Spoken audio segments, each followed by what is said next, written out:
After 30 years of faithful service to his country, Eli Mercer deserved a peaceful retirement. The decorated master sergeant had earned the right to quiet mornings, simple routines, and the dignity of growing old without looking over his shoulder.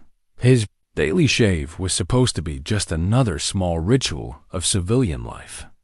But when a dark spot appeared on his weathered cheek, everything changed. What looked like a minor razor nick quickly turned into something sinister. The lesion spread overnight with an unnatural blackness that made his skin crawl. At the military clinic, Eli mentioned it casually to the army doctor during his routine physical.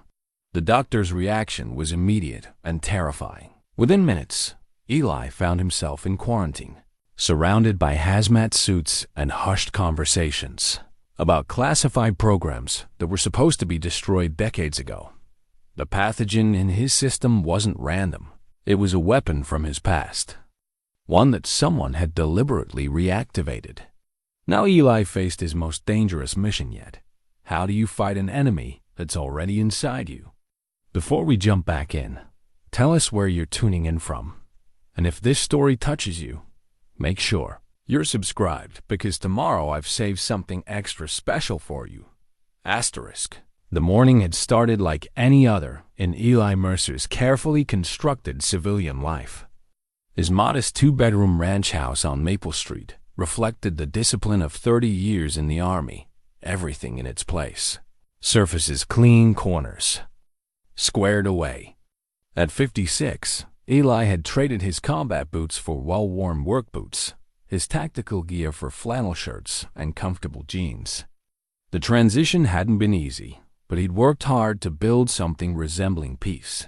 His bathroom mirror had witnessed this daily ritual for the past 3 years since his retirement. The same disposable razor, the same shaving cream, the same methodical strokes across skin that bore the accumulated scars of a soldier's life. A thin line along his jaw from shrapnel in Afghanistan. A small nick near his ear from a training accident at Fort Bragg. Each mark told a story, and Eli had made peace with all of them. Until today. The dark spot hadn't been there yesterday. He was certain of that. Military training had taught him to notice details, changes in his environment, threats both obvious and subtle. This irregular patch of skin, roughly the size of a dime, seemed to pulse with its own malevolent life. The edges were perfectly black, as if someone had taken a marker to his cheek, but the center held an almost metallic sheen that caught the bathroom light in unsettling ways. Eli touched it gently with his fingertip. The skin felt normal, no pain, no heat, no unusual texture. Just that disturbing visual anomaly that made his stomach tighten with an instinct he couldn't quite name. He'd seen enough combat to know when something wasn't right. The drive to the Fort Campbell Military Clinic took 20 minutes through the rolling hills of Kentucky countryside. Eli had chosen to settle here partly for its proximity to the base where he'd spent the final years of his service, and partly because the landscape reminded him of home, wherever home was for a man who'd moved every few years for 3 decades. The clinic visit was routine, part of his ongoing veterans benefits. Master Sergeant Eli Mercer, retired, serial number redacted, maintaining his health in the orderly way the military had taught him. Regular checkups, dental care, the occasional prescription for the aches and pains that accumulated in the body. That had been pushed to its limits and beyond. Dr. Sarah Chun had been his physician for the past 2 years. A first-generation Chinese-American in her late 30s, she carried herself with the quiet competence that reminded Eli of the best officers he'd served under. Her approach was thorough but never invasive, respectful of his privacy while ensuring he received proper care. She understood that many veterans carried invisible wounds alongside the visible ones. "Good morning, Sergeant Mercer," she said as she entered the examination room, tablet in hand. "How have you been feeling?" "Can't complain, Doc, though I did want to mention something. Probably nothing, but better safe than sorry." Dr. Chun looked up from her tablet, noting the slight tension in his voice. What's concerning you? Eli turned his left cheek toward her. This showed up overnight. Figured I should have you take a look. The change in Dr. Chun's expression was immediate and troubling. Her professional composure cracked for just a moment, a flash of recognition, followed quickly by what looked like fear. She set down her tablet and moved closer, her movements suddenly precise and careful. How long has this been present? She asked, pulling on latex gloves. Like I said, showed up overnight. Wasn't there yesterday morning. Dr. Chen examined the lesion with a magnifying glass, her breathing becoming slightly more rapid. Eli watched her face carefully, noting the tightness around her eyes, the way she seemed to be trying to convince herself of something. Sergeant.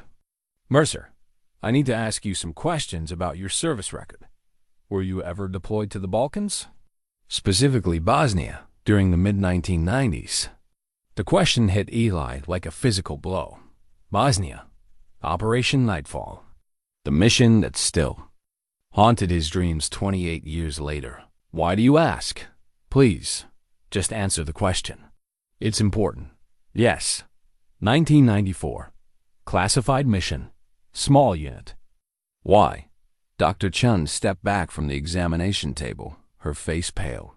I need to make some phone calls. Don't leave this room. Doc, you're starting to worry me. What's going on? But she was already gone, moving with urgent purpose down the hallway.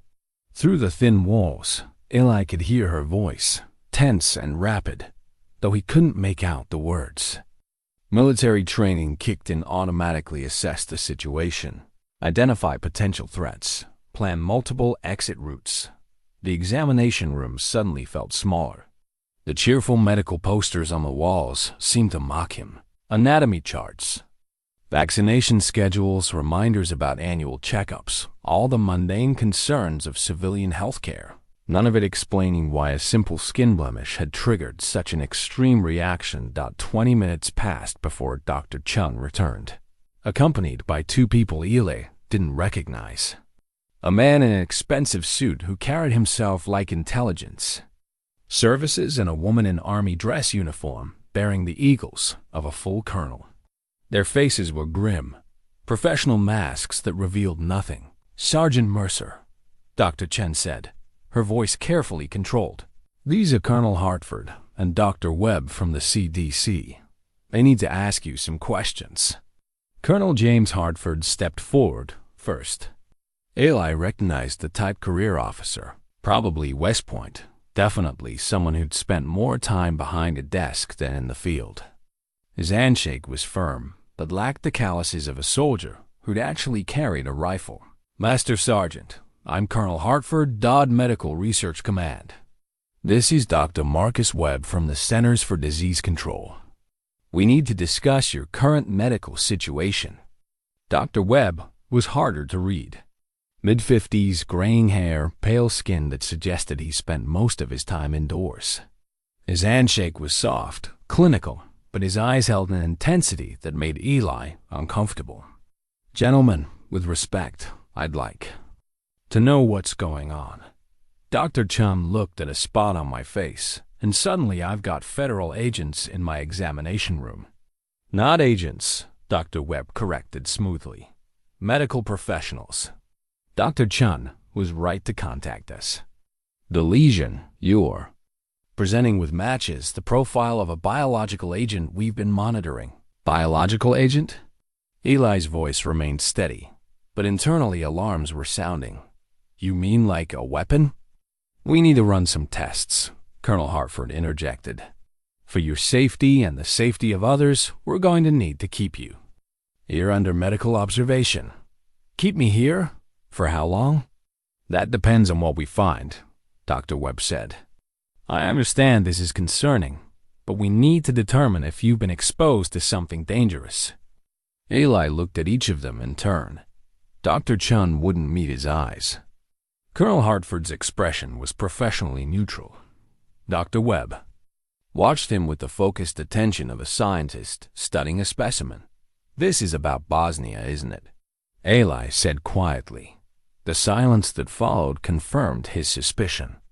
"Sergeant Mercer," Colonel Hartford finally said, "we need you to cooperate fully with this investigation. Lives may depend on it." "Whose lives? Mine or yours?" Dr. Webb stepped closer. "Mr. Mercer, do you remember anything unusual about your mission in Bosnia? Any exposure to chemicals, unusual symptoms among your unit members, anything that might seem relevant now?" Eli's mind flashed back to those dark days in the Bosnian hills. 12 men in his unit, a classified mission to investigate reports of chemical weapons development. They'd found the facility, all right, a concrete bunker complex hidden in the mountains, filled with equipment they didn't recognize and containers marked with symbols none of them could read. He remembered the smell metallic, sharp, like ozone, after lightning. He remembered Sergeant Rodriguez getting sick first, then Thompson, then Williams. By the time they'd completed their mission and extracted, half his unit was running fevers and complaining of headaches. The Army medical team had checked them all thoroughly. Clean bills of health, they'd been told. Stress reaction, common after high-tension operations. Nothing to worry about. Within 5 years, 9 of his 12-man unit were dead. Heart attacks, cancer, accidents. The odds were astronomical, but grief and suspicion weren't grounds for investigation. The Army had explanations for everything. "I remember plenty," Eli said carefully. "Question is, what do you remember? What did you people do to us over there?" The room fell silent again. Dr. Chun finally looked up, and Eli saw something in her eyes that might have been sympathy or guilt. "We need to begin some preliminary tests," Dr. Webb said. "Nothing invasive, just blood work and imaging. Dr. Chun will oversee your care, and if I refuse..." Colonel Hartford's expression hardened slightly. "I hope that won't be necessary, Sergeant. But this is a matter of national security now." Eli understood the implication. He was no longer a patient seeking treatment. He was a potential threat to be contained. As the 3 officials filed out to make their arrangements, Eli remained on the examination table, staring at his reflection in the medical equipment's chrome surfaces. The dark spot on his cheek seemed larger now, or maybe that was his imagination. 30 years of loyal service. Decorations for valor, commendations for leadership, an honorable retirement with full benefits. And now, apparently, he was patient zero in some kind of biological nightmare that traced back to a mission he'd never been allowed to discuss. He thought about his daughter, Rebecca, living her own life in Chicago, their relationship still strained from years of his absence during deployments. He thought about the small house on Maple Street, the morning routine he'd worked so hard to establish, the peace he'd finally started to believe was possible. All of it slipping away because of a dark spot that had appeared overnight, and secrets that someone was finally ready to confront. The door opened and Dr. Chun returned alone, carrying a plastic container for blood samples. "I'm sorry, Eli," she said quietly. "I really am." He rolled up his sleeve and extended his arm. "Just tell me one thing, Doc. Are people going to die because of this?"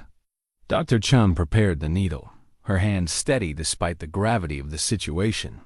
"I don't know yet, but I promise you, I'll do everything I can to make sure you're not one of them."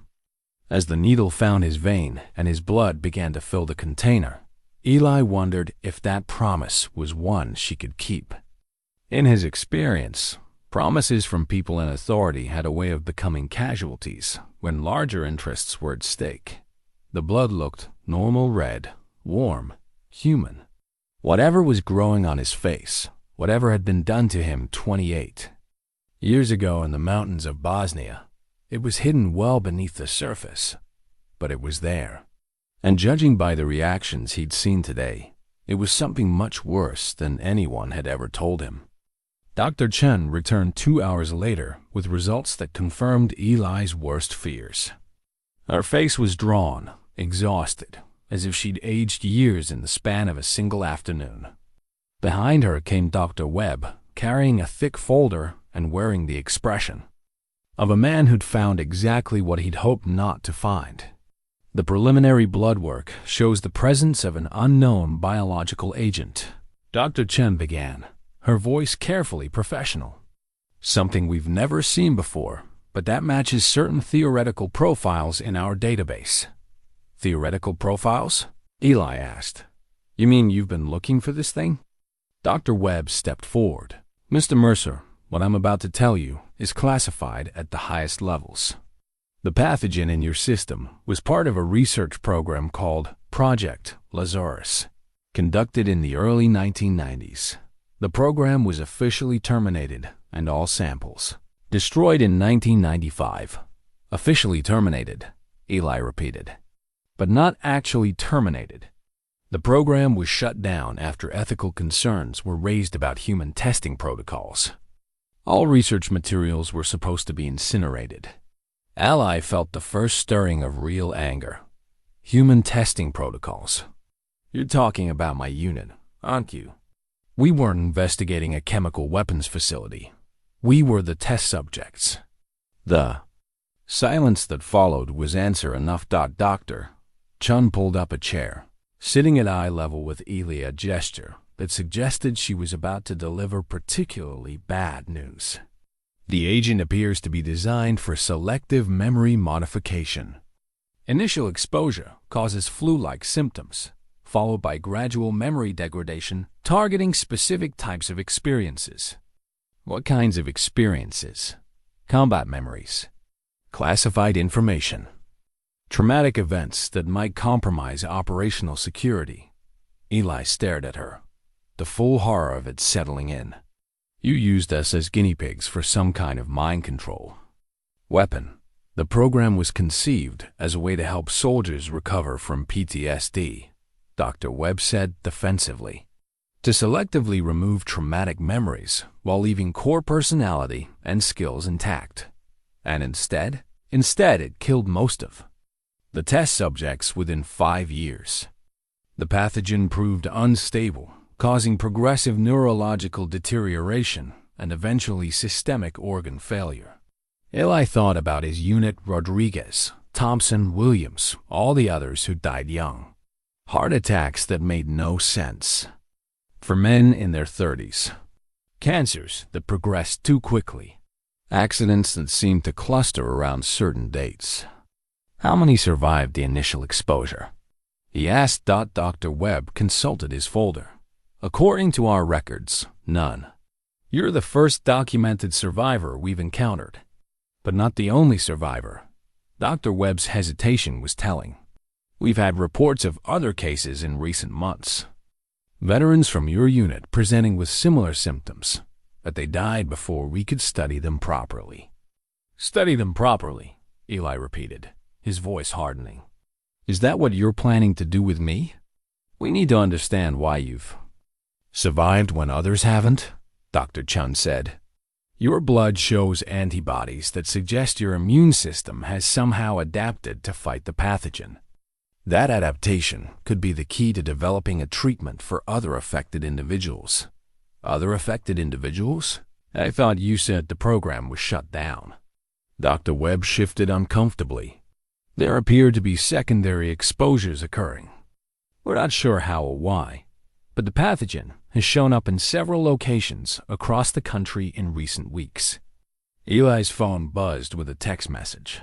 Dr. Chun started to object, but he held up a hand. This might be important. The message was from his daughter Rebecca. Dad, I've been trying to reach you all day. There are men asking questions about you at my work. Call me. A chill ran down Eli's spine. Dr. Webb, are there federal agents questioning my family? That would be outside my area of... Don't lie to me. Eli's voice carried the authority of 3 decades of military service. Are you people threatening my daughter? Dr. Webb looked to Colonel Hartford, who had reappeared in the doorway. Colonel, the patient is asking about his family members. Mr. Mercer, Hartford said, we've initiated standard security protocols. Your family isn't in danger, but we need to ensure they don't inadvertently compromise ongoing operations. Ongoing operations? I thought this was a medical situation. It's both, Dr. Webb admitted. The reappearance of this pathogen represents a significant national security concern. We need to determine who has access to the original research, who might be capable of reproducing it, and why it's surfacing now. Eli stood up from the examination table, his military training taking over. Assess the threat, identify the mission, protect the innocent. I want to call my daughter, now. I'm afraid that's not possible at this time, Colonel Hartford said. Communication security is essential until we understand the scope of the situation. You're holding me prisoner. You're in protective medical custody. There's a difference. Not from where I'm standing.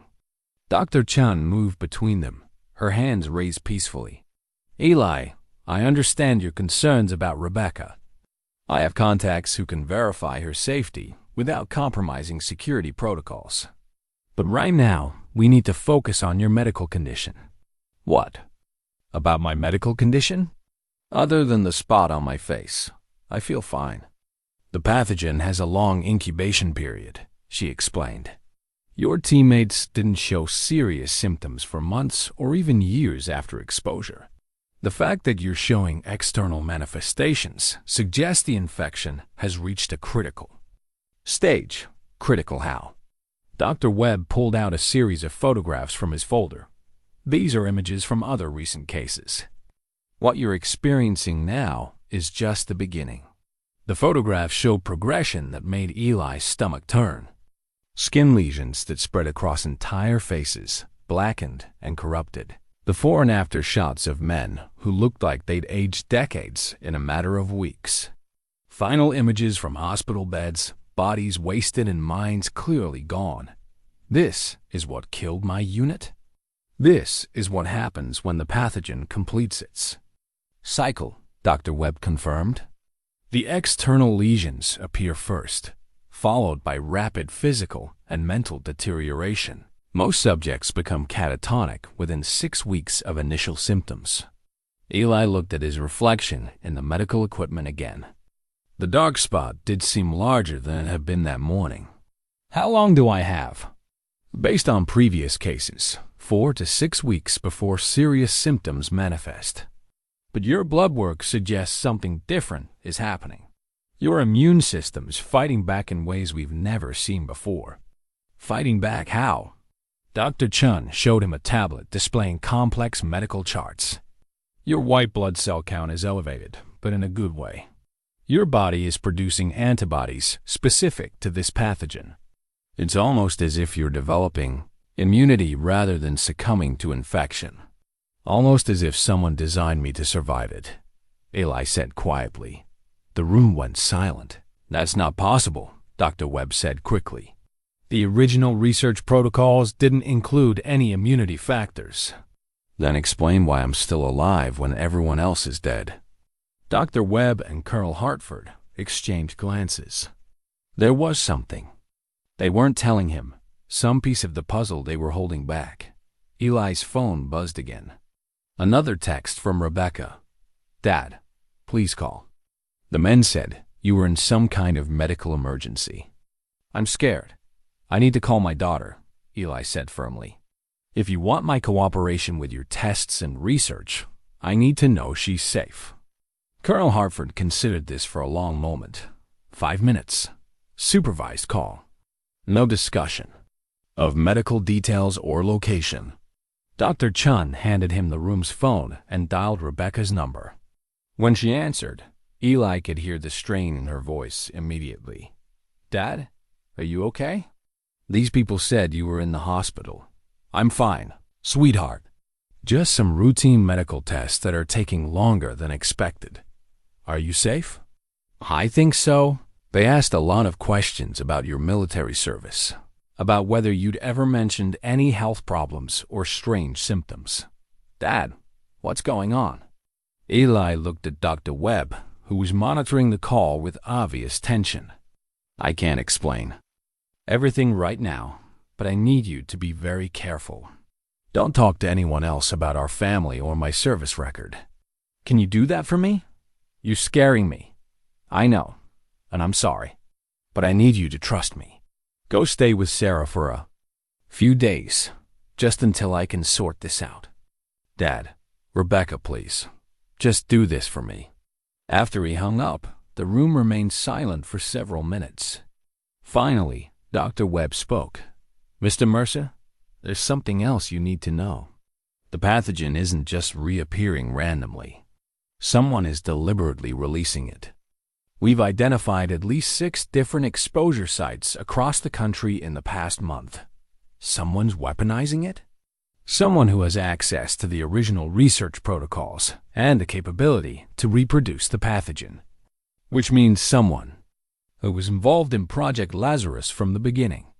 Eli felt the walls of the room closing in. Not just infected with a deadly pathogen, not just held in military custody, but potentially at the center of some larger conspiracy that stretched back merely 30 years. "Doctor," he said quietly, "I think it's time you told me everything about what we really did in Bosnia." The attempted escape came at 3 in the morning, when Eli judged the security would be lightest. Military hospitals operated on predictable schedules, and he'd spent enough time in them during his career to understand the patterns. The night shift would be minimal, a skeleton crew of medical staff and perhaps 2 security guards making rounds. What he hadn't anticipated was the electronic monitoring. The moment he stood up from his hospital bed, alarms began sounding throughout the medical wing. Within seconds, the hallway filled with personnel in full hazmat gear, their faces hidden behind protective masks that made them look more like alien invaders than medical professionals. "Mr. Mercer, please return to your room immediately," came a voice through an intercom speaker. "You're violating quarantine protocols." Eli stood in the doorway, wearing only hospital scrubs and feeling more vulnerable than he had since his first day of basic training. "I want to see my daughter. I want to talk to a lawyer. And I want some honest answers about what you people did to me." Dr. Webb appeared at the end of the hallway, flanked by 2 military police officers. "Mr. Mercer, you're not under arrest, but you are presenting a significant biohazard risk. We cannot allow you to leave this facility until we understand the nature of your condition." "My condition? You mean the condition you gave me? Please return to your room. We'll discuss your concerns in the morning." Eli backed slowly into his room, hands raised in a gesture of temporary surrender. But as the door sealed shut behind him with an electronic click, he realized his situation had just become significantly more desperate. The room was nicer than a standard hospital room, more like a hotel suite with medical equipment. A comfortable bed, a sitting area with television, even a small kitchenette. Everything designed to make long-term containment seem reasonable, even pleasant. Everything except the cameras he could now identify in 3 corners of the room and the reinforced door that had no handle on the inside dot at 7 the next morning. A new face appeared with his breakfast tray. A young woman in scrubs, maybe late 20s, with kind eyes and the steady movements of someone accustomed to working with difficult patients. "Good morning, Mr. Mercer. I'm Maria Santos, your day nurse. How are you feeling this morning?" Eli studied her carefully. Unlike Dr. Webb and Colonel Hartford, Maria seemed genuinely concerned about his welfare rather than simply managing a security risk. "I've been better, though I appreciate having someone ask who might actually care about the answer." Maria smiled as she checked his vital signs. "Dr. Chun asked me to tell you that your daughter is safe. She's staying with friends and has agreed not to speak with any more federal agents without a lawyer present." Relief flooded through Eli. "How do you know that?" "Dr. Chun has been in contact with her. Unofficially, of course." The way she emphasized unofficially suggested there was more to the conversation. Eli waited, letting the silence encourage her to continue. "She also asked me to give you this," Maria said quietly, palming him a small piece of paper as she adjusted his bedsheets. Eli pocketed the note without looking at it. Maria, can I ask you something? In your professional opinion, how sick am I? Physically? Your vital signs are stable. Your blood work is actually better than most men your age. And except for the lesion on your face, you seem perfectly healthy. And mentally? Maria hesitated. That's not really my area of expertise. But Dr. Chen mentioned that you might be experiencing some memory issues related to your condition. What kind of memory issues? Difficulty recalling specific events, particularly traumatic experiences. It's apparently one of the symptoms of the pathogen you were exposed to. Eli thought about this. His memories of Bosnia were vivid, perhaps. More vivid than he wanted them to be. The smell of the underground facility, the fear in his men's faces, the growing certainty that they'd walked into something much worse than a simple reconnaissance mission. If anything, those memories seemed sharper than ever. After Maria left, Eli unfolded the note. It was written in Dr. Chun's careful handwriting. Tommy Chun, no relation, is alive. Montana. He has information you need. Trust Maria. Tommy Chun, Corporal Thomas Chun, the unit's communications specialist and the youngest member of their team. Eli had assumed Tommy was dead like the others. The fact that he was alive and apparently in contact with Dr. Chun suggested a level of coordination that went far beyond coincidence. Maria returned that afternoon with medication. Eli didn't recognize. When he asked about it, she explained that it was an experimental treatment designed to slow the progression of his symptoms. Experimental how? Dr. Webb developed it based on your blood work. The theory is that your natural antibodies might be enhanced with the right chemical support. Eli examined the pills carefully, and if the theory is wrong, then we'll try something else. He palmed the medication instead of taking it, a skill learned during his first deployment when avoiding certain military-issued supplements had become a matter of survival. Whatever was happening to him, he wanted to face it with a clear mind. That evening, Maria smuggled him a secure phone during her rounds. "You have 5 minutes," she whispered. "Then I need the phone back." The number she'd written down connected him to a voice he hadn't heard in 28 years. "Sarge? Jesus Christ, I thought you were dead. Tommy, where are you?" "Montana. Middle of nowhere, which is exactly where I intend to stay. Listen, we don't have much time. Rodriguez isn't dead." Eli's heart stopped. "What?" "Rodriguez, Williams, and Kowalski, they faked their deaths and went underground. Smart move, considering what's been happening to the rest of us." "What do you mean, what's been happening?" "They're hunting us, Sarge. Systematically eliminating anyone who was exposed to that shit in Bosnia. I've been tracking the deaths for years. Heart attacks, car accidents, sudden cancers, all the survivors, one by one. But why now? It's been nearly 30 years. Because someone's bringing the program back online. Dr. Chun, the one who's treating you, her mother was Dr. Elena Vasquez, the lead scientist on Project Lazarus." Eli's mind reeled. Dr. Chun hadn't mentioned any family connection to the original research. Her mother? Vasquez tried to blow the whistle on the project in 1995. Officially, she committed suicide. Unofficially, she was murdered to keep her quiet. Dr. Chun has been investigating her mother's death for years. So she's on our side? I think so. But Sarge, there's something else. The pathogen you're carrying is not the same strain they used on us originally. Someone's modified it. Modified how? Made it more stable, more controllable. And they've figured out how to transfer immunity between subjects.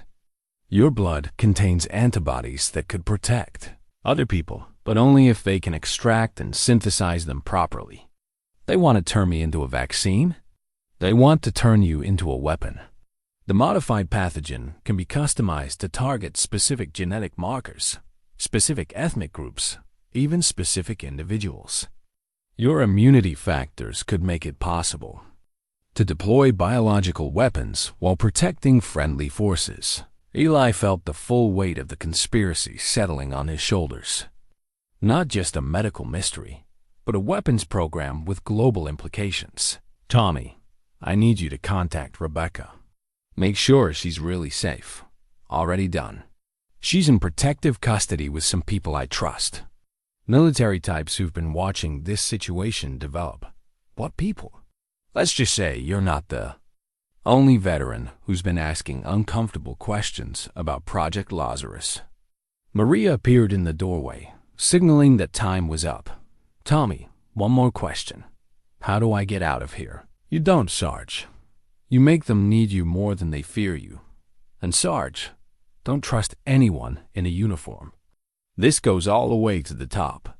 As Eli handed the phone back to Maria, he realized his situation had shifted from medical emergency to military operation. The rules of engagement had changed, and he was no longer fighting for his health. He was fighting for his life, and possibly for the lives of millions of others. Maria returned the next morning carrying what appeared to be routine medical supplies, but her movements were tense, purposeful. As she checked Eli's vitals, she whispered, "Your friend Tommy sent something. It's hidden in the gauze packaging." Eli waited until she left before examining the medical supplies. Tucked inside a sterile gauze wrapper was a micro SD card and a handwritten note. "Everything you need to know about Project Lazarus. Hide this well. They're going to search your room tonight." The SD card was small enough to conceal inside the battery compartment of his electric razor, a hiding place that had served him well during covert operations. The note he memorized and then flushed down the toilet in small pieces. Dr. Chun arrived that afternoon with more test results and a troubled expression. "Your blood work continues to show unusual patterns. The antibody levels are increasing, but there are other changes we don't understand." "What kind of changes?" "Cellular regeneration rates that are off the charts. Enhanced immune responses. It's almost as if the pathogen is evolving your physiology rather than destroying it." Eli considered this information carefully. "Dr. Chun, I need to ask you something, and I'd appreciate an honest answer. Did your mother work on Project Lazarus?" The question hit her like a physical blow. She set down her tablet and stared at him for a long moment before responding. "How did you never mind? Yes, Dr. Elena Vasquez was my mother, and she's dead because of her work on the project." Dr. Chun's composure cracked slightly. "She died by suicide in 1995, shortly after the project was officially terminated. At least, that's what the report said. But you don't believe the report. My mother was passionate about medical ethics. She would never have participated in unauthorized human experimentation, and she would never have taken her own life while fighting to expose wrongdoing." Eli leaned forward. "Then why are you here? Why are you working with the same people who killed her?" "Because I've spent the last 15 years gathering evidence about what really happened. My medical degree, my position at this facility, my access to classified research, it's all been leading to this moment." "What moment?" Dr. Chun pulled a small recording device from her pocket. "The moment when I finally have enough evidence to expose Project Lazarus and everyone involved in covering up its crimes." "You're recording our conversations?" "I'm recording everything. Dr. Webb's experiments, Colonel Hartford's security briefings, the unauthorized medical procedures they're planning to perform on you." Eli studied her face, looking for signs of deception.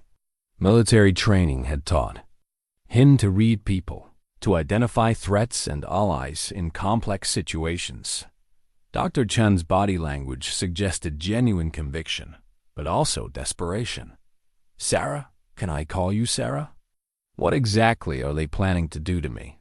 "Tomorrow morning, Dr. Webb wants to begin extractive procedures.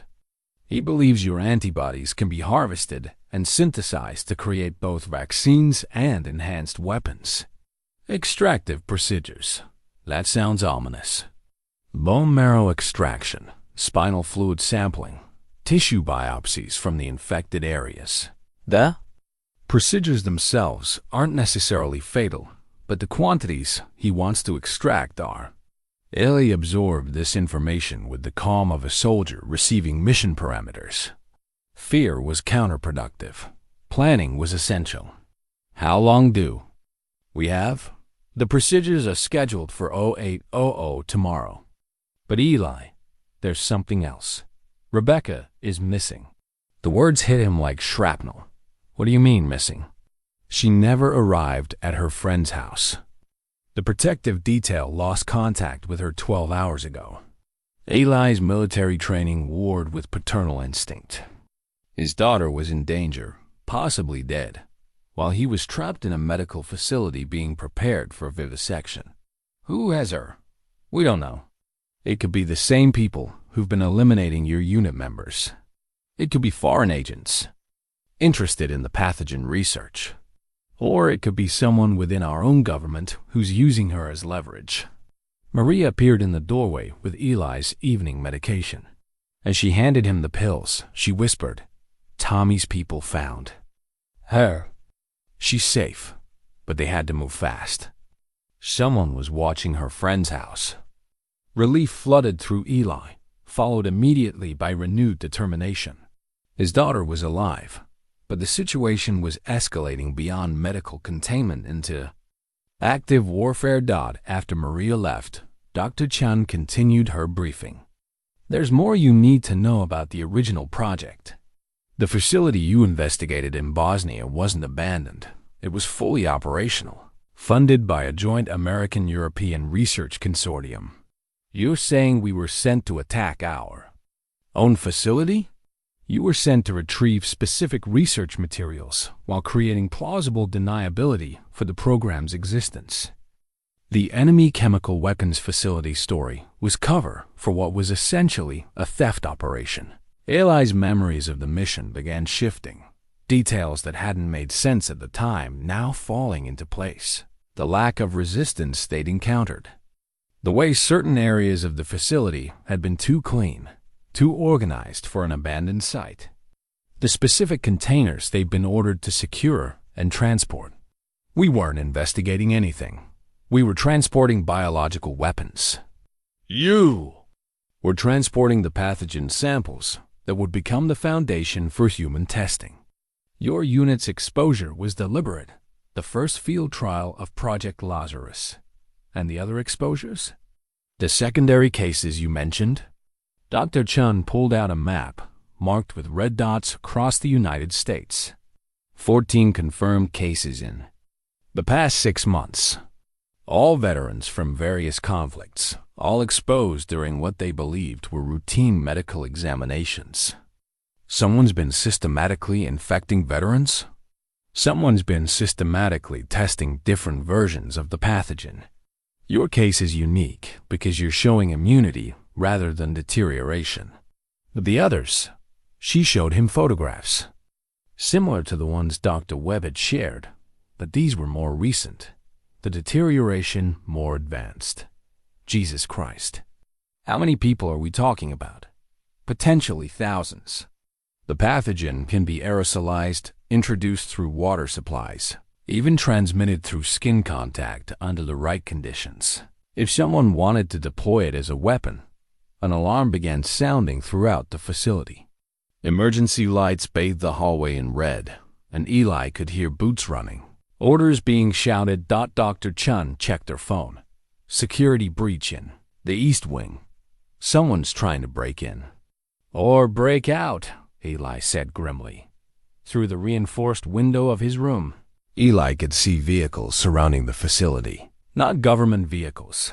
These were civilian trucks and SUVs, moving with military precision, but without official markings. Tommy, Eli said quietly. Dr. Chun looked confused. What? My communications specialist.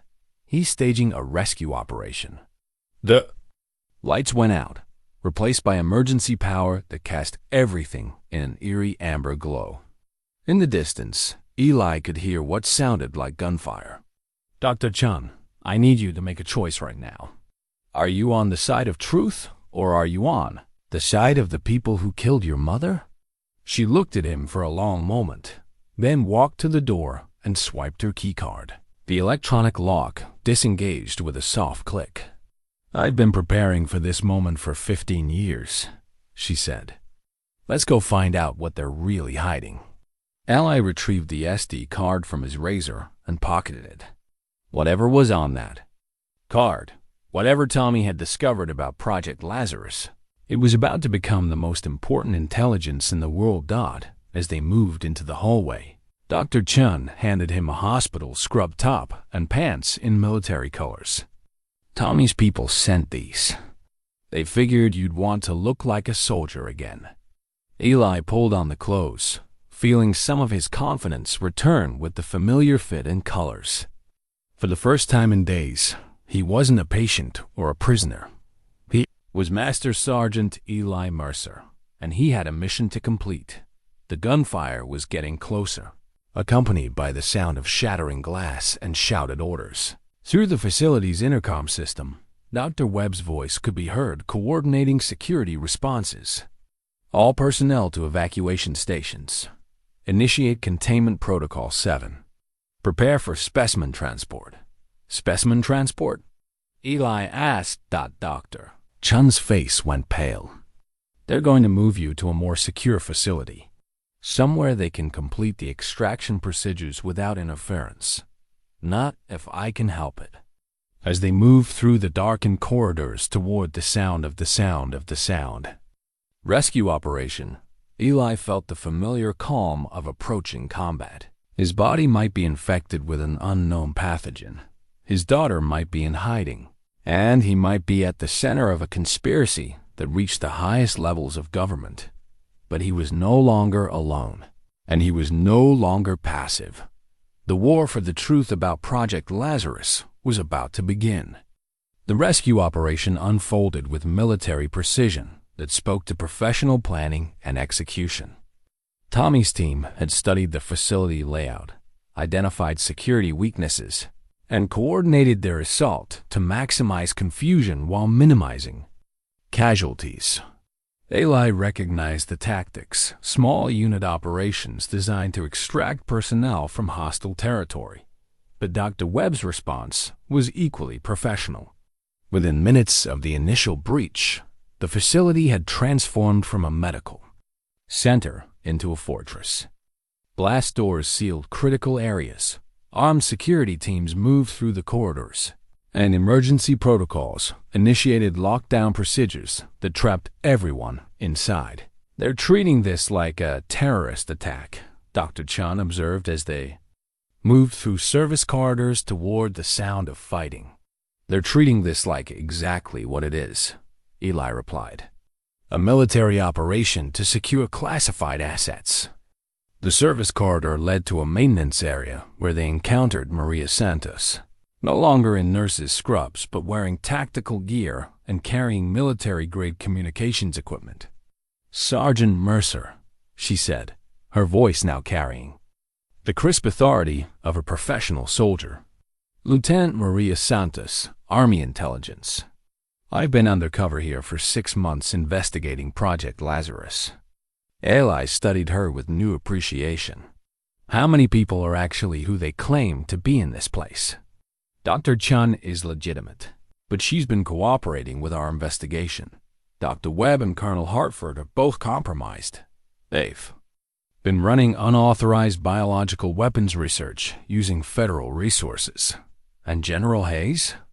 General Patricia Hayes authorized the original Project Lazarus mission in 1994. She's been coordinating the cover-up ever since.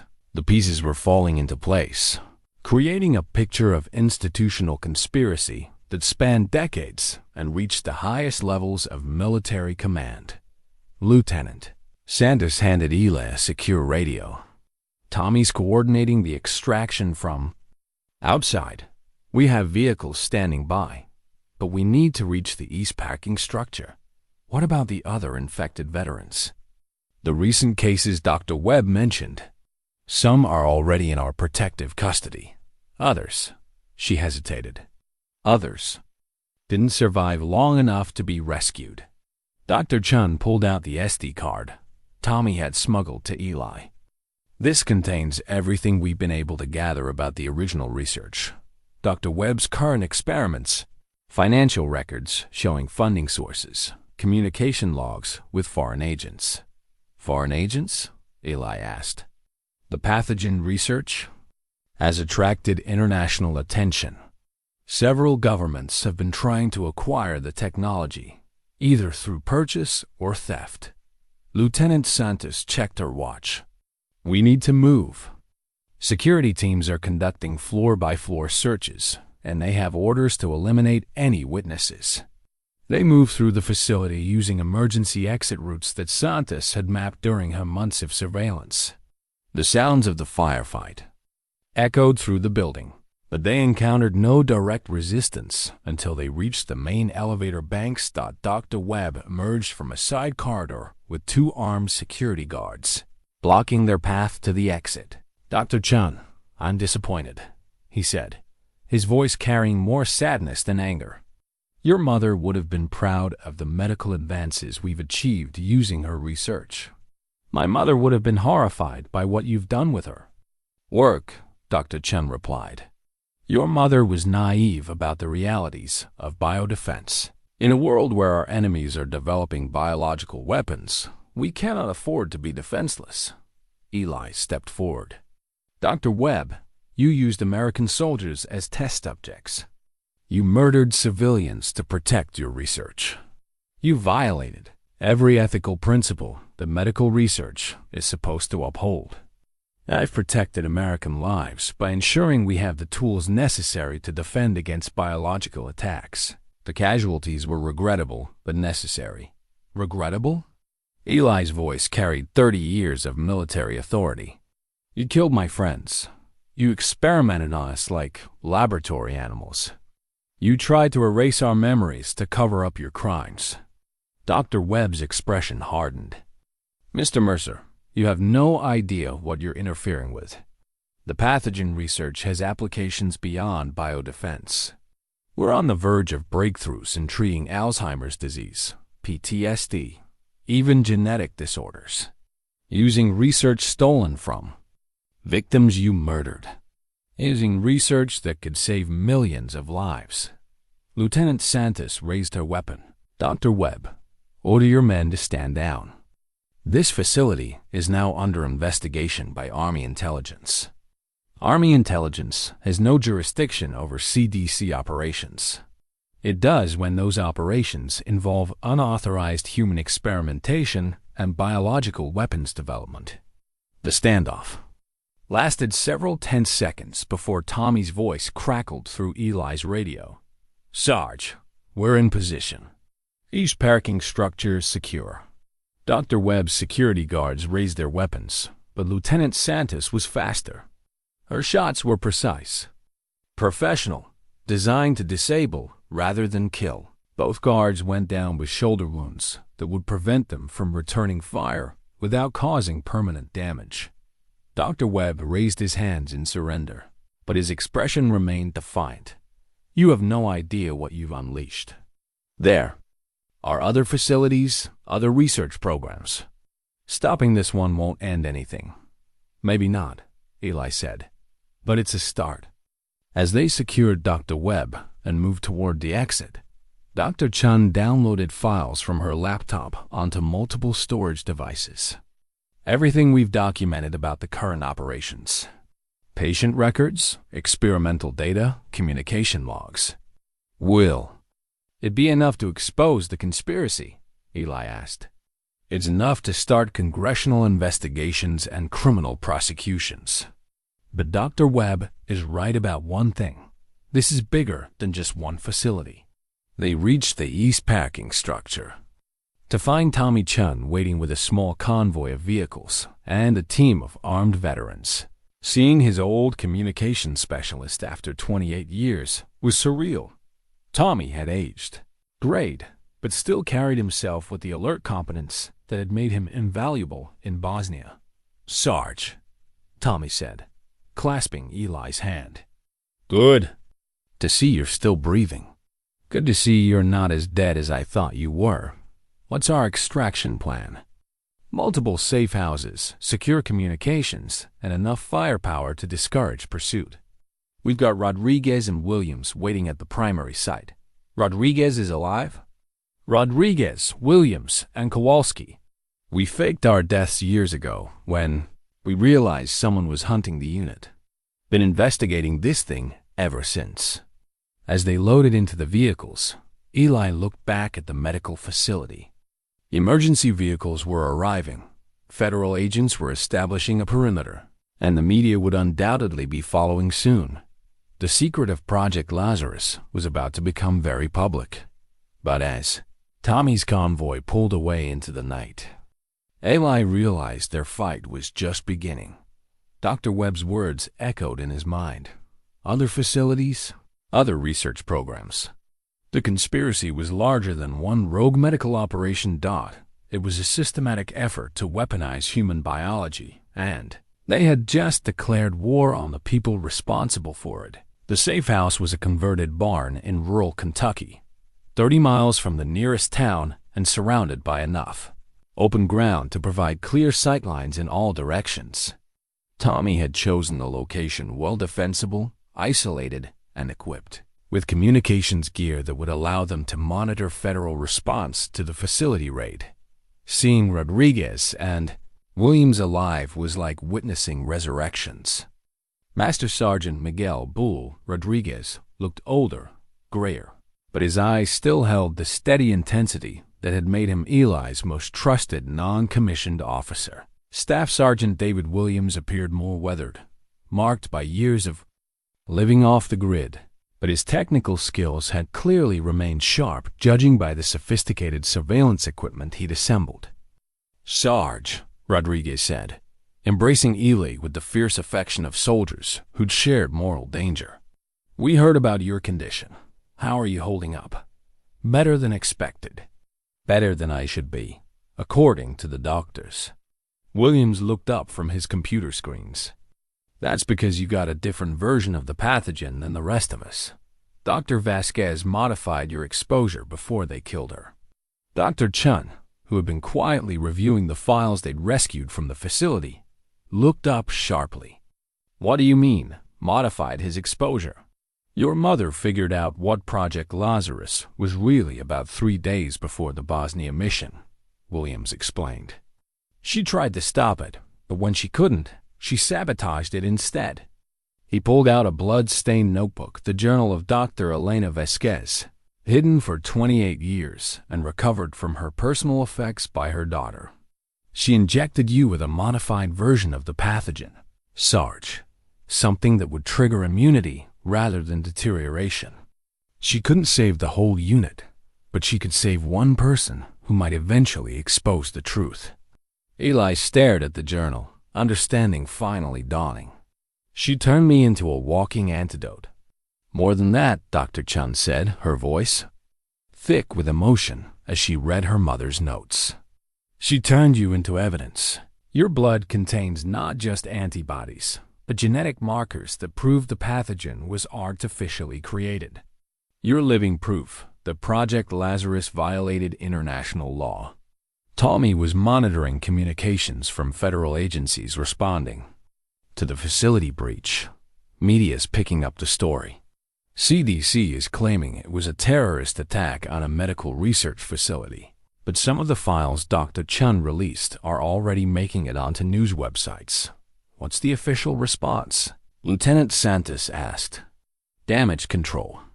They're claiming Dr. Webb was a rogue scientist conducting unauthorized experiments, that the facility was immediately shut down when his activities were discovered." Rodriguez laughed bitterly, throwing Webb under the bus to protect the bigger fish. "Speaking of bigger fish," Williams said, pulling up a financial analysis on his screens. "The funding for Project Lazarus didn't come entirely from the U.S. government. We've traced payments from pharmaceutical companies, foreign governments, and private military contractors." "How much money are we talking about?" Eli asked.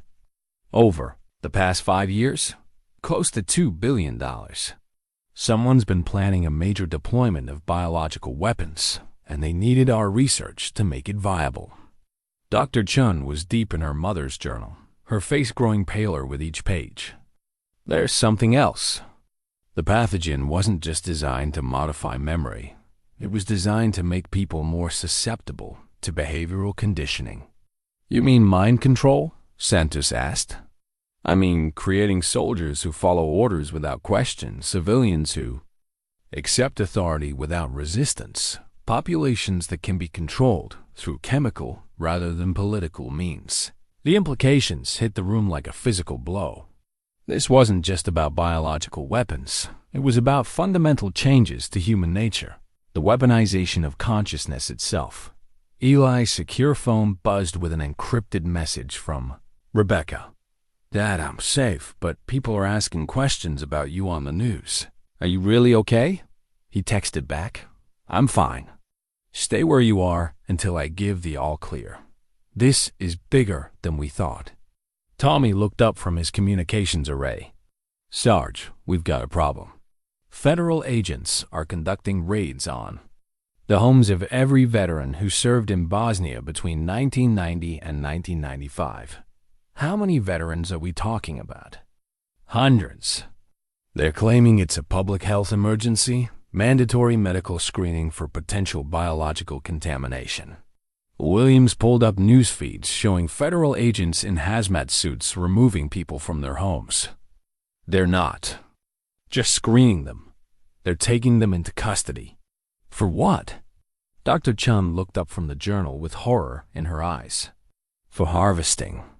My mother's notes describe plans to extract antibodies from any survivors who developed immunity. They need immune blood to create both vaccines for their own people and enhanced weapons that won't affect friendly forces. They're going to use those veterans as raw material. Rodriguez said grimly. Lieutenant Santos was on her radio coordinating with other Army intelligence assets. We've got reports of similar raids in 12 states. This is a coordinated operation to round up anyone who might have been exposed to the original pathogen, or anyone who might have evidence about what really happened. Eli added that the barn's perimeter alarms suddenly activated. Tommy checked his surveillance screens and swore. Military vehicles approaching from 3 directions. We've got maybe 5 minutes before they arrive. How did they find us so fast? Santos asked. Williams was frantically checking his equipment. Someone's been tracking our communications. High-level military encryption breaking. This is sophisticated stuff. Dr. Chung grabbed her mother's journal and the storage devices containing their research. We need to get this information to the media before they silence us. The media won't be enough, Eli said, his military experience taking over. They'll claim it's disinformation, foreign propaganda, anything to discredit it. We need someone in government who can't be dismissed or silenced. Rodriguez was already preparing weapons and ammunition. Any ideas who that might be? Senator Patricia Morrison, Santos said. She chairs the Armed Services Committee and has been investigating unauthorized military research programs for years. Can we reach her? If we can get to Washington alive. Tommy was coordinating their escape routes. We've got vehicles prepared for multiple scenarios. But Sarge, your medical condition, how much stress can you handle? Eli checked his reflection in a piece of equipment. The dark lesion on his face had spread, covering nearly half his cheek now, but he felt stronger than he had in days. Whatever Dr. Vasquez had done to modify his exposure, it was working exactly as she'd planned. I can handle whatever we need to do. The question is, can we stay ahead of them long enough to expose the truth? As military vehicles surrounded there, position and spotlights began sweeping the area. LA realized they were no longer just investigating a conspiracy. They were at war with their own government. The escape from the surrounded barn required splitting into 3 separate vehicles, each taking a different route toward Washington, D.C. Eli found himself in Tommy's truck with Dr. Chun. while Rodriguez and Williams formed the other teams. The plan was to rendezvous at a secure location in Virginia, but as they drove through the Kentucky darkness, Dr. Chun made a confession that changed everything. "Eli, there's something I haven't told you about my mother's death," she said, her voice barely audible over the truck's engine. "What is it?" "She didn't just modify your pathogen exposure. She documented everything she did, including the exact formula for creating immunity. But she didn't hide that information in her journal." "Where did she hide it?" Dr. Chun took a deep breath. "She hid it in me. Genetic modifications, implanted memories, chemical markers in my blood. I'm not just Dr. Elena Vasquez's daughter. I'm her living backup drive." Eli stared at her in shock. "You're saying she experimented on you?" "She knew they were going to kill her. She knew Project Lazarus was too important to certain people for them to let her expose it. So she made me into a walking archive of everything she'd discovered." Tommy glanced at them in the rearview mirror. "That explains why you were assigned to treat Eli. It wasn't coincidence someone wanted you two together." Who would want that?" Dr. Chun pulled out a photograph from her mother's journal, a picture of a much younger Dr. Elena Vasquez standing next to a woman in Army dress uniform. "General Patricia Hayes. She was my mother's research partner before she was promoted to command positions." The implications hit Eli like a physical blow. "Hayes authorized the Bosnia mission. She's been covering up Project Lazarus for 28 years. Why would she want us together?" "Because she never wanted the project to end," Dr. Chun said quietly. "She's been waiting for the right moment to restart it. And she needed both the pathogen's effects, that's you, and the cure, that's me." Tommy's radio crackled with an emergency transmission from Rodriguez. "We've got problems. Federal vehicles forced us off the highway. Williams is wounded, and they're using some kind of chemical agent to flush us out of our position." "Chemical agent?" Eli asked. Dr. Chen went pale. "Aerosolized pathogen. They're field testing the weaponized version." As they listened to Rodriguez's increasingly desperate radio calls, another voice broke into their communications. General Patricia Hayes herself. "Master Sergeant Mercer, this is General Hayes. I believe we need to talk." Tommy looked at Eli, who nodded and picked up the radio. "I'm listening, General." "You've caused considerable disruption to an important national security operation. I'm prepared to offer you a deal." "What kind of deal?" "Safe passage for you and your team in exchange for cooperation with the completion of Project Lazarus. We have your daughter, Sergeant. She's unharmed, but her continued well-being depends on your willingness to be reasonable." Eli's blood turned to ice. "If you hurt Rebecca?" "No one wants to hurt anyone, Sergeant, but the stakes are too high for sentiment. The pathogen research is going to continue whether you cooperate or not. Your choice is whether you want to be part of the solution or part of the problem." Dr. Chung grabbed the radio. "General Hayes, this is Dr. Sarah Chun. You killed my mother to protect this project. You're not going to kill any more innocent people." There was a long pause before Hayes responded. "Dr. Chun, you've grown up to be just as idealistic as your mother, and just as dangerous. My mother was trying to save lives. Your mother was trying to sabotage a project that could protect American lives for generations. Do you have any idea what our enemies are developing?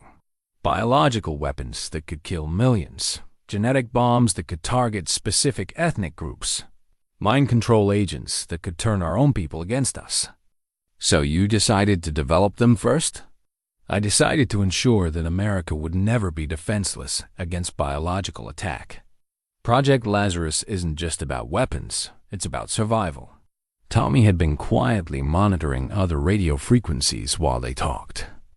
He signaled to Eli and whispered, "Rodriguez's team is down. Williams didn't make it." The weight of another friend's death hit Eli hard, but military training kept him focused on the mission. "General, what exactly are you proposing?" A meeting. You, Dr. Chun, and myself. No weapons, no threats. Just a conversation about the future of biological defense research. And Rebecca will be released unharmed after our conversation, regardless of its outcome. Dr. Chun shook her head vigorously, but Eli was already calculating odds and options. Hayes had Rebecca, which meant they had no negotiating position. Their only advantage was the information they carried, and that advantage was worthless if they were all dead. Where and when? He asked. The original Project Lazarus facility. The one you visited in Bosnia 28 years ago. Eli's blood chilled. That facility was destroyed. That facility was relocated to American soil, where we could conduct research without international oversight. Where? Upstate New York. The Adirondack Mountains. I'll send coordinates to your current location. Tommy looked at Eli as if he'd lost his mind. Sarge, this is obviously a trap. Of course it's a trap. But it's also our only chance to get Rebecca back and expose the truth about Project Lazarus. Dr. Chun was studying her mother's journal intently. There's something else in here. My mother didn't just modify your pathogen exposure, Eli. She infected herself with a different version, one designed to act as a kill switch for the entire project. A kill switch? A pathogen that could neutralize all existing strains, render the research useless, destroy years of work. She was planning to release it if the project wasn't shut down voluntarily, but she died before she could use it. She didn't die before she could pass it on to me. The genetic modifications she made, I'm not just carrying immunity factors. I'm carrying a biological weapon that could end Project Lazarus permanently. Tommy stared at her in the rearview mirror. You're telling us you're a walking biological bomb? I'm telling you that my mother gave us a way to stop this conspiracy once and for all. But using it would probably kill me and anyone else exposed to the kill switch pathogen. Eli looked at the coordinates Hayes had transmitted. The facility was 3 hours away, deep in wilderness that would provide perfect cover for an ambush. Going there was almost certainly suicide, but Rebecca was there, and possibly other innocent victims. And Dr. Chun carried the power to end the nightmare that had started 28 years ago in the mountains of Bosnia. Dr. Chunsura, you don't have to do this. We can find another way. She looked at him with her mother's determination. My mother died trying to stop Project Lazarus. I'm not going to let her sacrifice be meaningless. As Tommy turned their truck toward the Adirondack Mountains, Eli realized that the final confrontation wouldn't just be about exposing the truth, that it would be about choosing between personal survival and the greater good, the same choice Dr. Elena Vasquez had made 28 years ago, and that her daughter was now prepared to make again. The mission parameters had changed. This was no longer about escape and exposure. This was about ending Project Lazarus, whatever the cost. The drive through the Adirondack Mountains took them deep into wilderness that reminded Eli uncomfortably of Bosnia dense forests, winding mountain roads, and the constant sense of being watched by unseen eyes.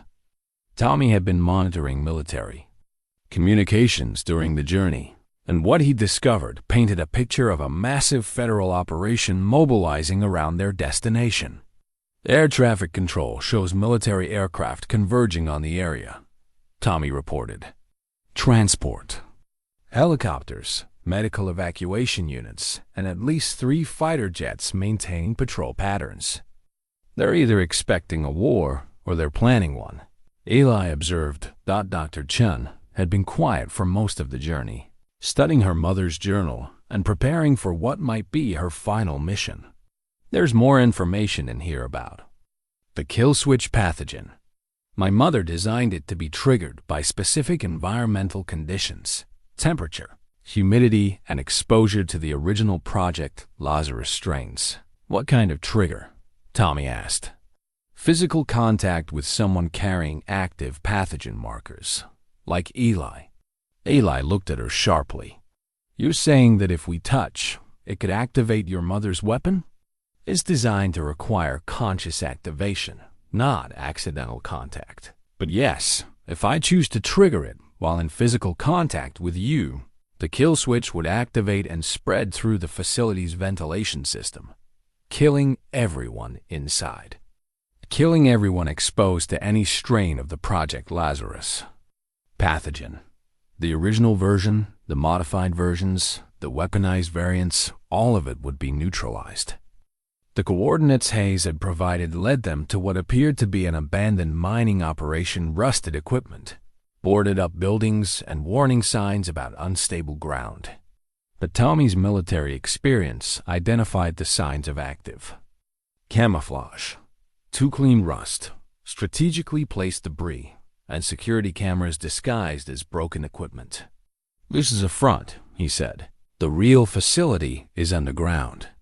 As if summoned by his words, a section of what had appeared to be solid rock face began sliding aside, revealing a military checkpoint complete with armed guards and vehicle barriers. A voice over a loudspeaker directed them to proceed to the entrance. Last chance to change our minds, Tommy said. Eli checked his weapon, though he knew it would be confiscated at the checkpoint. We're not changing our minds, but we're not going in blind either. Dr. Chun pulled out a small device that looked like a medical inhaler. Emergency trigger for the kill switch pathogen. If things go wrong, if it looks like they're going to, complete their research and deploy these weapons. We'll cross that bridge when we come to it, Eli interrupted. He wasn't ready to discuss sacrifice scenarios, especially when one of them involved Dr. Chun's death. The checkpoint processing was thorough and professional. Their weapons were confiscated, their communications equipment was jammed, and they were searched by guards in full biological containment suits. Despite the precautions, Eli noted that the guards moved with military precision and carried advanced weapons. This wasn't a research facility protected by security contractors. This was a military installation disguised as something else. General.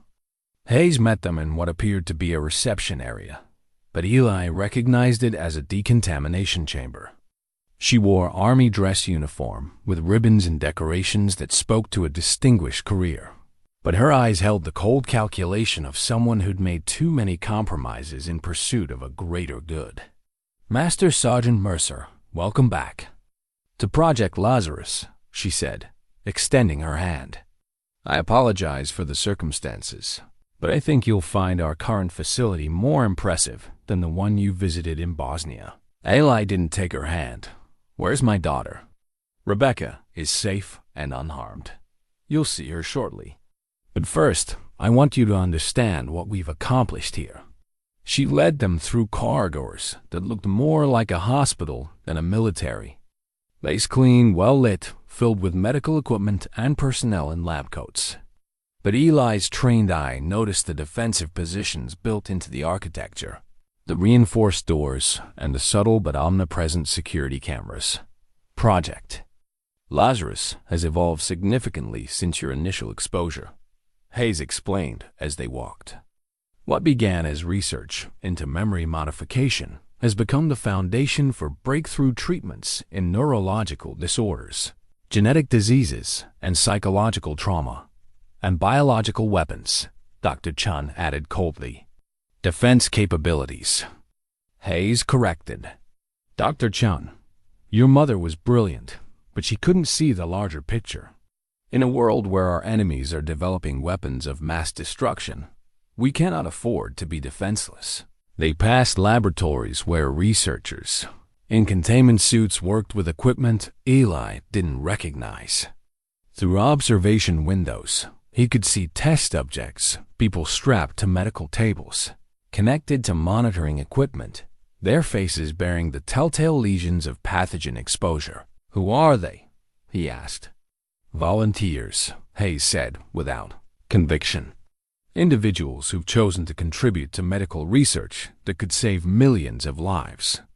Volunteers like the veterans you've been rounding up across the country? Hayes's composure cracked slightly. Some people require more persuasion and others to understand their patriotic duty. Dr. Chun stopped walking. General, these people are dying. Look at them. The advanced stages of pathogen exposure, the neurological deterioration. You're torturing them to death.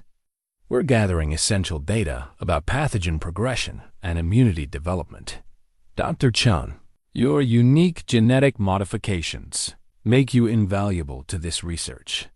Your blood contains markers that could accelerate our timeline by years. My mother's modifications were designed to stop this research, not advance it. Hayes smiled coldly. Your mother was more clever than she realized. The kill switch pathogen she developed is incredibly useful when properly understood. Rather than destroying our research, it provides the ultimate control mechanism. The implications hit Eli immediately. You want to use it as a weapon. I want to use it as a safeguard. Imagine being able to deploy biological weapons against enemy populations, while maintaining the ability to neutralize those weapons instantly if they threaten friendly forces. Imagine being able to control entire populations through selective pathogen deployment, then restore them to normal function when their compliance is no longer needed. Dr. Chun looked physically ill. You're talking about enslaving humanity. I'm talking about ensuring human survival in an increasingly dangerous world. They reached a secure elevator that required Hayes' personal authorization to operate. As they descended deeper into the mountain, Eli counted floors. They were going down at least 10 levels, far deeper than any legitimate research facility would require.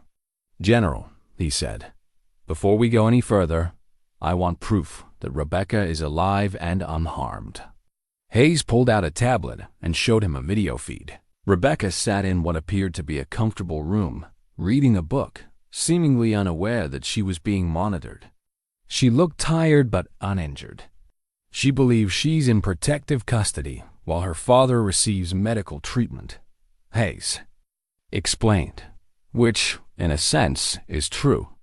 The elevator opened onto a level that took Eli's breath away. The facility stretched in all directions, a massive underground complex that rivaled anything he'd seen during his military career. Laboratories, medical wings, administrative areas, and what appeared to be residential quarters for long-term personnel. This was a city built for biological warfare research. Impressive, isn't it? Hayes said. 15 years of construction, funded through black budget allocations and private partnerships. We can house over 1,000 researchers and support staff with complete independence from external oversight. How many people know about this place? Tommy asked. Everyone who needs to know, and no one who doesn't. Dr. Chun was studying the facility layout with growing horror. General, the scale of this operation, you're not just researching biological weapons. You're preparing to manufacture them on an industrial scale. We're preparing to defend America against threats that most people can't even imagine. Dr. Chun, your mother's research provides the final piece of the puzzle. With the kill switch pathogen properly weaponized, we can deploy biological agents anywhere in the world and maintain complete control over their effects. They entered a central command center where dozens of personnel monitored computer screens showing maps, data feeds, and what appeared to be real-time surveillance of major population centers around the world. My God, Tommy whispered. You're already deploying it. Hayes nodded with evident pride. Field tests in 6 countries over the past 3 months. Small-scale exposure scenarios designed to test transmission rates, symptom progression, and containment protocols. Field tests on civilians? Eli asked, his voice deadly quiet. Field tests on populations that pose potential threats to American interests. Results have been very encouraging.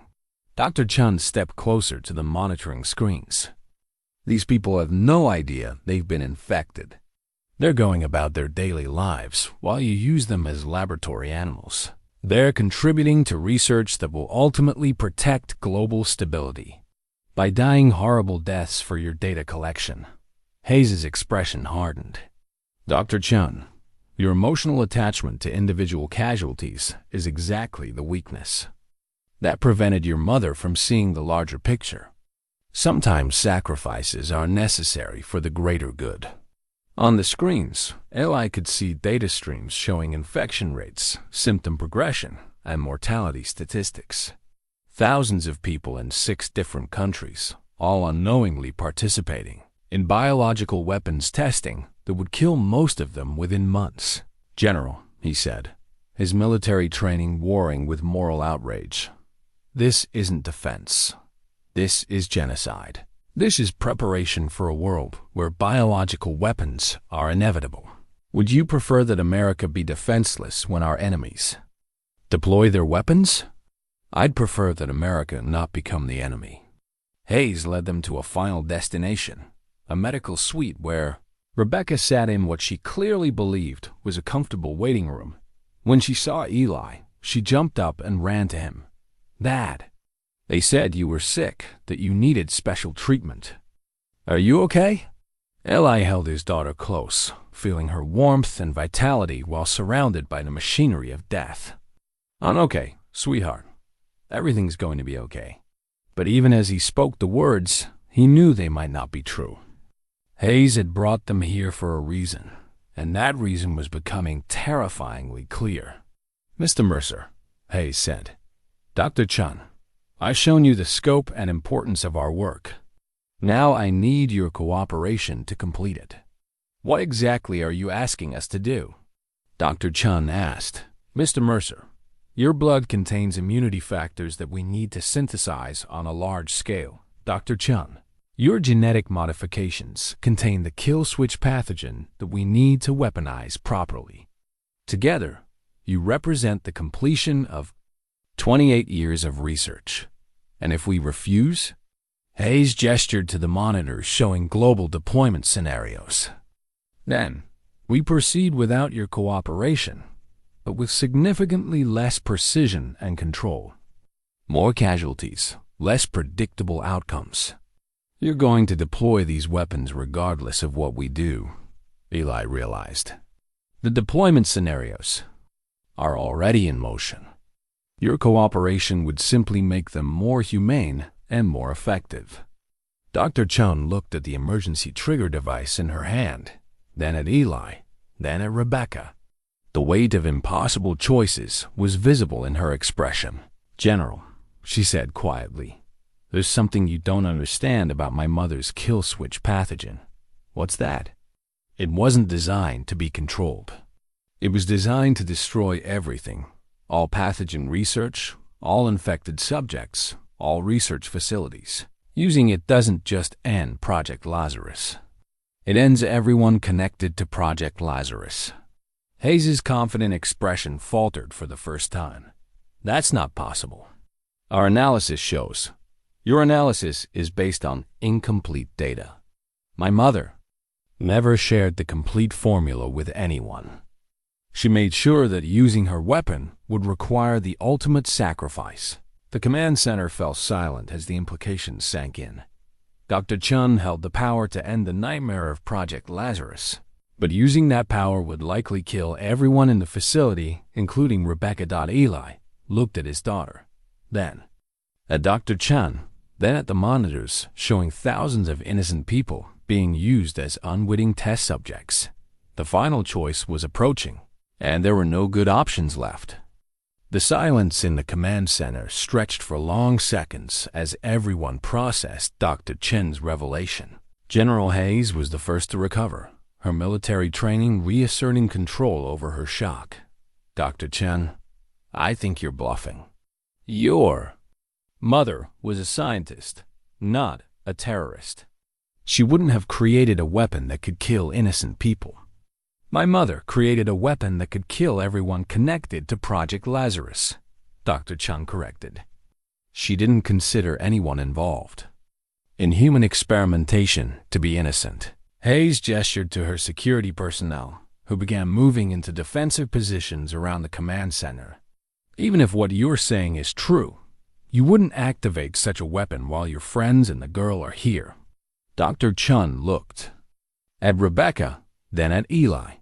General, you've spent 28 years perfecting biological weapons. You've murdered researchers who tried to expose your crimes. You've infected thousands of innocent people in 6 countries as test subjects. How many more people are you planning to kill before this is over? As many as necessary to protect American interests. Then you've answered my question. Dr. Chun raised the trigger device, but Eli stepped forward. Sarah, wait. There has to be another way. There is no other way, Eli. Your immunity, my genetic modifications. Hayes is right that together we represent the completion of her research. If we let her continue, millions of people will die. Rebecca looked between them in confusion and growing fear. Dad, what's happening? What are these people talking about? Eli put his arm around his daughter while keeping his eyes on Hayes. Sweetheart, these people have been developing biological weapons using soldiers as test subjects. Dr. Chun and I have the ability to stop them, but it's going to be dangerous. How dangerous? Before anyone could answer, alarms began sounding. Throughout the facility, on the monitoring screens, Eli could see external security cameras showing military vehicles surrounding the mountain complex. But these weren't Hayes' forces. The vehicles bore the markings of different units, and their deployment patterns suggested they were preparing to assault the facility rather than protect it. What's happening? Hayes demanded, turning to her. Communications staff. Multiple military units converging on our position, came the response. Army intelligence, FBI tactical teams, and CDC emergency response. They're demanding immediate surrender of all personnel and research materials. Tommy grinned grimly. Rodriguez may be dead, but he got our intelligence to the right people before they killed him. Hayes' composure finally cracked completely. This facility is classified above congressional oversight. No one has authority to. Senator Morrison has authority. A new voice interrupted from the command center's main entrance. Lieutenant. Santos entered with a squad of Army intelligence personnel, all armed and wearing protective gear. General. Hayes, you're under arrest for violation of the Biological Weapons Convention, unauthorized human experimentation, and conspiracy to commit acts of terrorism. Hayes reached for her sidearm, but Santos was faster. General, don't make this worse than it already is. You have no idea what you're interfering with, Hayes said, raising her hands. The research here is vital to national security. The research here is a violation of international law and basic human decency. Santos replied. Dr. Chun still held the trigger device, her finger poised over the activation switch.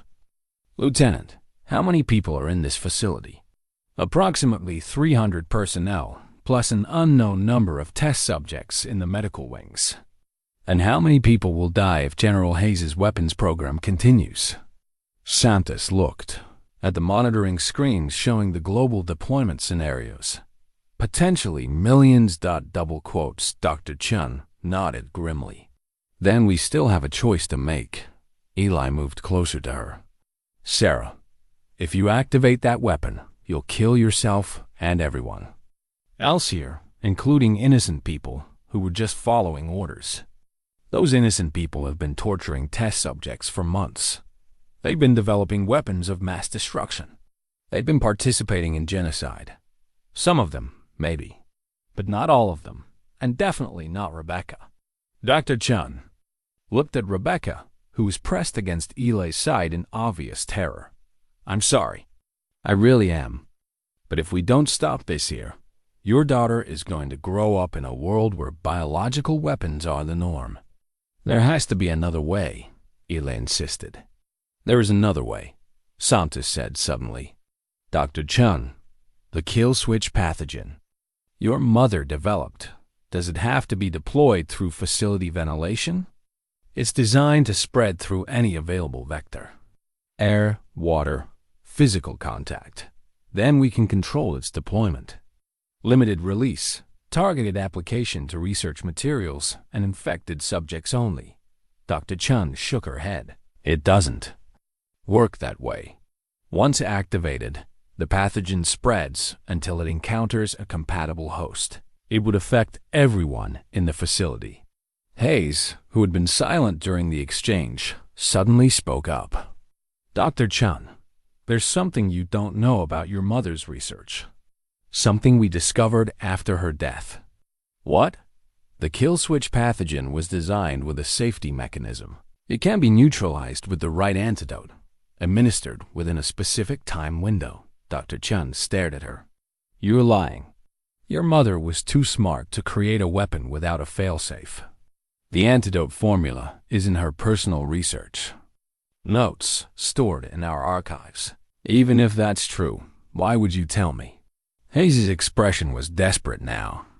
Because I'd rather see the research destroyed than fall into the hands of foreign governments. At least this way, some of our people might survive.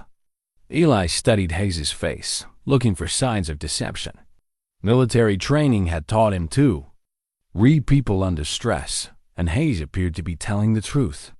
Sarah, he said quietly, if there's even a chance that people can be saved.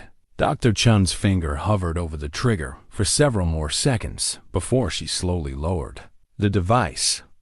Lieutenant Santos, I want to see those research notes before I make any final decisions. Done, Santos replied. General Hayes, you'll cooperate in locating and retrieving Dr. Vasquez's complete files. As they prepared to move deeper into the facility to locate the archives, Eli realized that the confrontation was far from over. They might have stopped the immediate threat, but the larger question remained. How do you destroy a weapons program without destroying the people caught up in it? The answer would determine not just their survival, but the fate of biological weapons research for generations to come. The archives were located in the deepest level of the facility, behind security doors that required both Hayes' authorization and biometric confirmation from Dr. Chun. As they descended, Eli could hear the sounds of the facility being systematically secured by federal agents, doors being forced open, personnel being evacuated, research materials being cataloged and seized. General, Eli said as they walked, I need to understand something. Why did you authorize the Bosnia mission? What was the real objective? Hayes looked older now, her authority stripped away and her future uncertain. The objective was to field test the pathogen under combat conditions while maintaining plausible deniability. Your unit was chosen because you were all highly decorated, completely trustworthy, and scheduled for retirement within 5 years. You planned to kill us from the beginning. We planned to study the pathogen's effects under real-world conditions. The fact that most subjects died was an unexpected complication. Dr. Chun stopped walking. Unexpected? My mother's research clearly showed the lethal potential of the pathogen. Your mother's research also showed the possibility of immunity development. We believed that military personnel, with their enhanced physical conditioning and psychological resilience, might survive exposure better than civilian test subjects. So you used us as an experiment to see if soldiers made better laboratory animals than civilians. Tommy said bitterly. The archives occupied an entire floor of the complex, with research files dating back decades. Dr. Vasquez's materials were stored in a climate-controlled vault that required multiple security clearances to access. Inside the vault, they found not just research notes, but audio recordings, video logs, and what appeared to be a complete record of Dr. Vasquez's growing horror at the project's true nature. She documented everything, Dr. Chun said, her voice thick with emotion as she reviewed her mother's files. Every meeting, every decision, every ethical violation. Lieutenant Santos was coordinating with the federal agents securing the facility. Dr. Chun, we need to move quickly. Intelligence reports suggest that foreign agents may be planning to raid this facility to steal research materials. Foreign agents from where? Multiple countries. The biological weapons research here has attracted international attention. Everyone wants access to the pathogen technology. Dr. Chun found the file containing her mother's antidote research. Here it is. The neutralization formula for the kill switch pathogen. Eli read over her shoulder. The technical details were beyond his understanding, but the implications were clear. How long would it take to synthesize the antidote? With the equipment in this facility, maybe 6 hours. And how long would the kill switch pathogen take to spread through the entire complex? 15 minutes, maybe 20. Hayes stepped forward. Dr. Chun, there's something else you need to know. The pathogen research doesn't end with this facility. We have backup sites, redundant research programs, international partnerships. Destroying this complex won't end Project Lazarus, but it will set you back years, Dr. Chun replied. It will set everyone back years, including the people who might legitimately need these medical breakthroughs to survive neurological diseases, genetic disorders, or psychological trauma. Eli looked at Rebecca, who had been quietly listening to the adult conversation with growing understanding of the moral complexity involved. Sweetheart, what do you think we should do? Rebecca considered the question with the serious attention it deserved. Dad, these people have been hurting innocent people to develop weapons. But if Dr. Chun uses her weapon, she hurt innocent people too. Can't we find a way to stop the bad research without hurting the good people? Our simple question cut through the complexity to the core issue. How do you destroy evil without becoming evil yourself? Dr. Chun studied her mother's notes more carefully. There might be a way. The kill switch pathogen can be modified to target only active research materials, pathogens in storage, infected test subjects, research equipment with biological contamination. It wouldn't affect healthy personnel. Is that possible?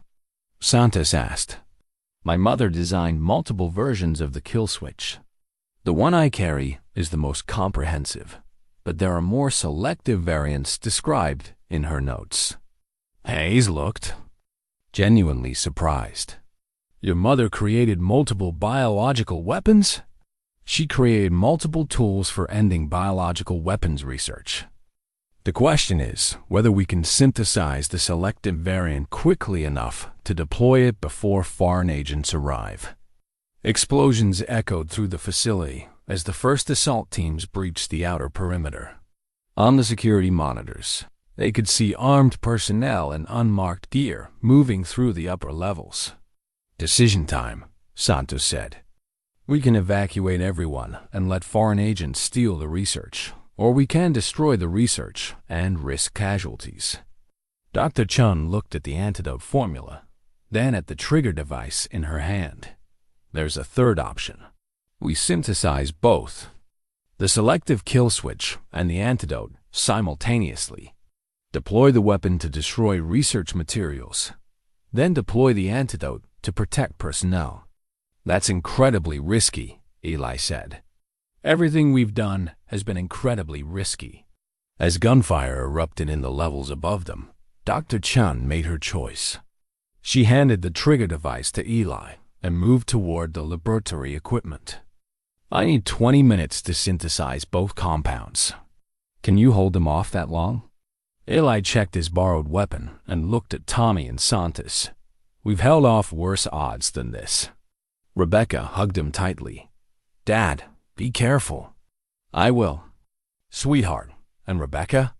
No matter what happens next, remember that sometimes doing the right thing means making difficult choices.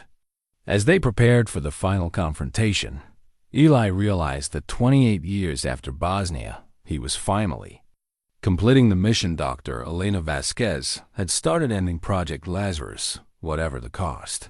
3 months later, Eli stood in his bathroom, looking at his reflection in the same mirror where the nightmare had begun.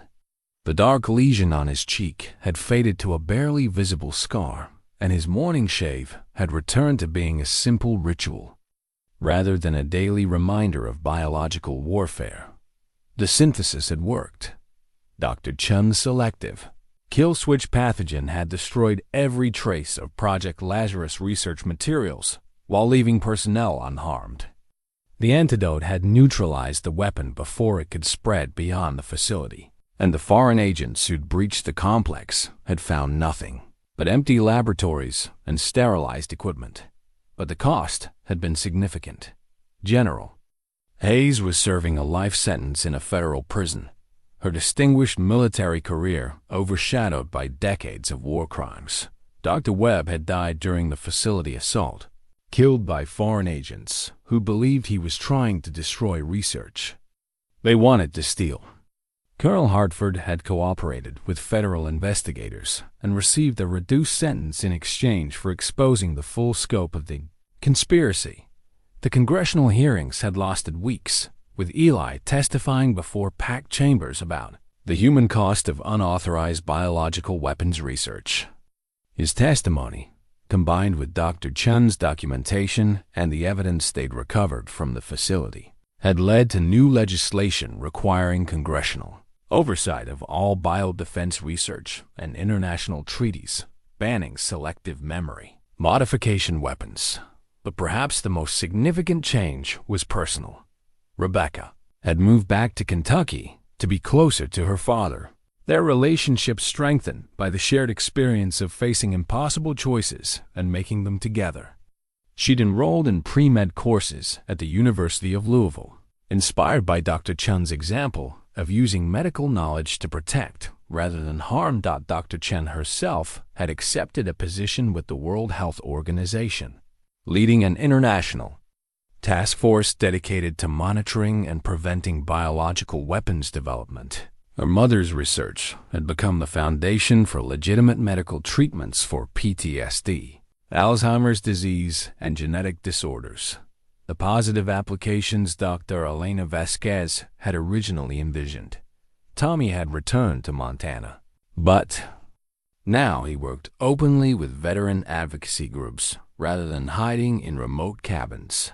Rodriguez and the other survivors of the original Bosnia mission had come forward, sharing their stories and helping other veterans who'd been unknowingly exposed to experimental treatments. Lieutenant Santos had been promoted to captain and assigned to lead a new Army intelligence unit specifically focused on preventing unauthorized human experimentation within military research programs. And Eli himself had found a purpose he'd never expected in civilian life. His house on Maple Street had become an informal gathering place for veterans dealing with the after-effects of classified military operations. Men and women who'd served their country faithfully, only to discover they'd been used as unwitting test subjects for weapons programs that violated every principle they'd sworn to defend. On this particular morning, as Eli completed his shave and prepared for another day of advocacy work, his phone rang with news from Dr. Chen in Geneva. Eli, I wanted you to know that we've identified and shut down 3 more facilities conducting unauthorized biological research. Your blood samples were instrumental in developing detection protocols for modified pathogens. Any casualties? No casualties this time. We're getting better at stopping these programs before they reach the testing phase. That's good news. Any word on the international investigations? 6 countries have admitted to conducting biological weapons research based on stolen Project Lazarus materials. The international community is taking this seriously now. Eli walked to his kitchen and poured coffee, looking out the window at the quiet suburban street where he built his post-military life. It was hard to believe that such a peaceful setting had been the starting point for exposing one of the largest biological weapons conspiracies in modern history. Sarah, do you ever wonder if we made the right choice? Destroying the research meant destroying potential treatments for legitimate medical conditions. I think about it every day, she admitted.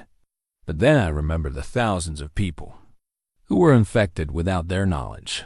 The veterans who died believing their illnesses were natural. The test subjects who suffered in those laboratories. We stopped the genocide, Eli.